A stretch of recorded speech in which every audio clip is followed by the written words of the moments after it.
Magandang hapon mga idol. Real talk tayo ngayon. Kasi dito serious kapag maliit ka pa lang, small CC, yun yung tawag dito sa mga baguhan, small CC.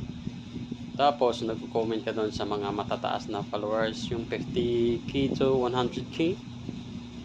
Doon ka magko-comment. Hindi ka nila mapapansin kapag hindi ka nabibigay ng stars doon sa comment section. Hindi ka talaga papansinin. Pag nagbigay ka ng 100 stars, yun, please, yakapin mo to si ano, kasi legit to, nagbibigay to ng stars, ayan, ganyan sila eh.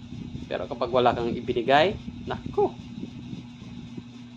namamansin pa yung aso, tumataho lagi. Ayan, sa mga marami ng followers dyan, huwag kayong ganyan. Parang kung saan kayo galing. Yung nagsusupport sa inyo, yung mga small CC naman. Tapos hindi nyo pinapansin. Pansinin nyo naman. Huwag sana masama yung mga damdamin nyo pag nakita nyo itong video na to ha. Kasi yun yung totoo eh. Kaya tulungan nyo yung mga small CC. Yun yung napapaangat sa inyo. Diba? Salamat mga idol. Good luck.